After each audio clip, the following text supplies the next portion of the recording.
মাছ কাটতে আমি যেমন পছন্দ করি না, তেমনি বলতে গেলে মাছ কাটতে পারিও না। কিন্তু বাজার থেকে মাছ এনে যখন দেখি নিজেকেই কাটতে হবে, ঘরে আর কেউ থাকে না, তখন আর কি করার। আপনারা বলুন তো, মাছ কাটতে আপনাদের কেমন লাগে? যারা আমার মতো মাছ কাটতে পারেন না, তারা কি মাছ কাটার সময় এমনই ভয় পান? মাছ কাটার ফিলিংসটা সবাই কমেন্টে বলে যেতে একদমই ভুলবেন না। হ্যালো এভরিওয়ান, আসসালামু আলাইকুম, welcome back to my page Nasrin 427। Welcome back to my new another video. মাছ কাটার সময় মনে হয় মাছের চেয়ে আমার হাত পায়েরও বেশি পরীক্ষা হচ্ছে, তারপরে সংসারের কাজ তো আর ফেলে রাখা যায় না, তাই সাহস করে বসে গেলাম মাছ কাটতে।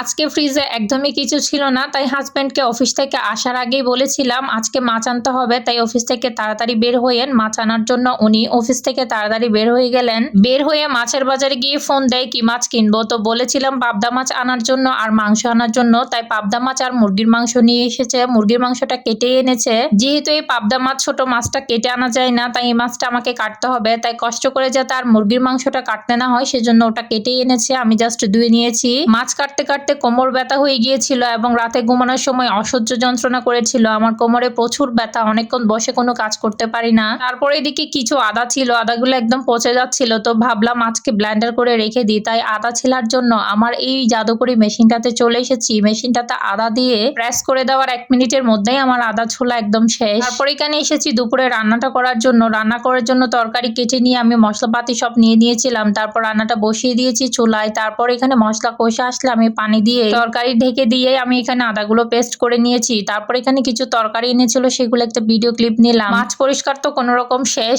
এখন আমি মুরগিটা পরিষ্কার করব। মুরগিটা যেহেতু কেটে এনেছে, তাই একটু ধুয়ে নিলেই হয়ে যাচ্ছে। তাই আমি অল্প একটু পানি দিয়ে একটা একটা করে মুরগির মাংসটা ধুয়ে নিলাম। মাংসতে তেমন একটা ময়লা নেই, জাস্ট একটু একটু ধুয়ে নিলেই আমার কাজ শেষ। ওইদিকে তরকারিটা আগে বসিয়ে দিয়েছি বলে আমি মাংস ধুতে ধুতে তরকারির কাজটা আমার হয়ে যাচ্ছে। একটা কাজ করার সময় যখন আরেকটা কাজ চুলার মধ্যে বসিয়ে দেওয়া যায়, তখন আসলে ভালোই লাগে। একটা কাজ হতে হতে অন্যদিকে চুলার কাজটাও শেষ হয়ে যায়। তারপর এখানে আমার মেয়ের একটা সেরিলাক আনতে বলেছিলাম, সেরিলাকটা এনেছে। তো এই সেরিলাকটা আমি একটা পটের মধ্যে ঢুকে রাখতেছি। আমার বাচ্চা যখন কিছু খেতে চায় না, ভাত টাত খায় না, তখন আমি একটু সেরিলাক করে দিই ওকে।